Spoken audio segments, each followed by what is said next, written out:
International Mother Language Day 2026. Theme: Youth Voices on Multilingual Education. Somewhere in the world today, an old man or an elderly woman is whispering a story to a grandchild in a language that only they two understand. In 2 weeks, that voice might go silent forever.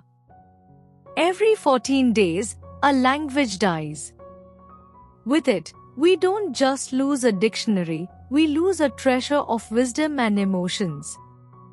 A map of the stars, and a specific way of being human.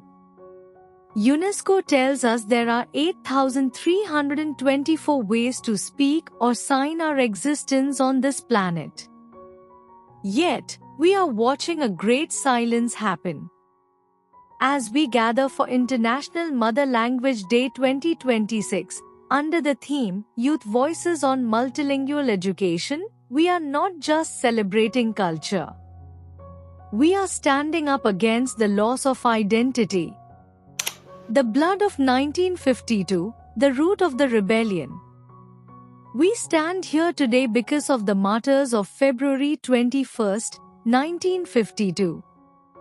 In the streets of Dhaka, students didn't die for money or land, they died for the right to speak the word ma, mother, in their own tongue.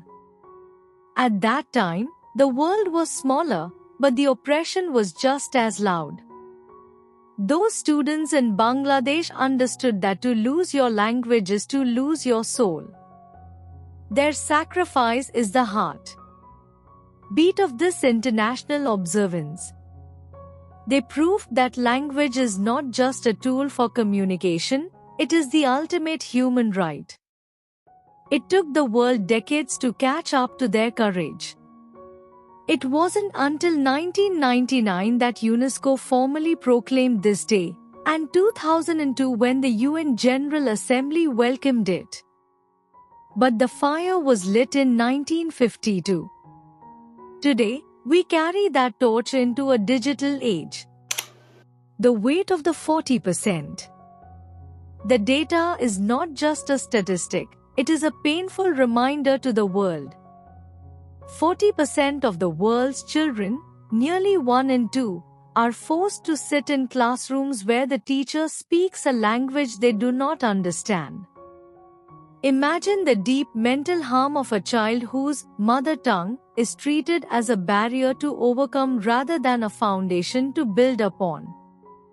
When we deny a child education in their home language, we are telling them that their ancestors have nothing to contribute to the modern world. This is the root of unfairness. This is why native and minority youth remain the most pushed aside, because our education systems are often designed to be single-language systems rather than multilingual gardens. This exclusion flies in the face of the Convention Against Discrimination in Education. We are effectively silencing 40% of the world's potential before they even finish primary school. The digital ghost town. We live in a hyper-connected era, yet our technology is poor in language diversity. Of the 7,000 languages still in active use, less than 100 have found a home in the digital world. If your language does not exist in an algorithm, if it is not searchable on a smartphone, does the modern world even believe you exist? This is where the 2026 theme becomes our battle cry. The youth are the digital firekeepers. They are the ones taking languages that were once whispered in secret and shouting them across social media. They are creating content, coding in ancient scripts, and proving that a language doesn't have to be global to be powerful. They are turning the digital desert into a vibrant forest of many voices. They are fulfilling the UNESCO Be at Bail initiative, ensuring that cyberspace remains a place for all voices, not just the loudest ones. A call to action, the decade of revitalization. As we move through the International Decade of Indigenous Languages, from 2022 to 2032, we must demand more than just tolerance. We demand investment in 1. Policy. We need education systems that make multilingualism a main part, not as an afterthought. We need to honor the Declaration on the Rights of Indigenous Peoples, which explicitly protects the right to education in one's own language. 2. Technology.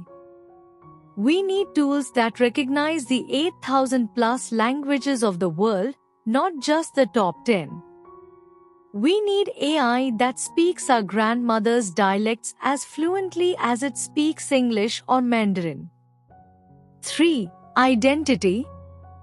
We need to empower every young person to be a bridge builder, fluent in the language of the future while remaining rooted in the language of their blood. Language is the only thing we have that can travel through time. It carries the wisdom of our grandmothers into the ears of our great-grandchildren. It is the vessel for our living cultural traditions. To the youth, your voice is the most sophisticated technology on earth. Do not let it be muted. Speak your mother tongue with pride, for when you do, you are not just talking, you are keeping a world alive. You are ensuring that the story being whispered today by that elderly woman doesn't end in 2 weeks, but echoes for the next 1,000 years. Thank you so much for watching the video.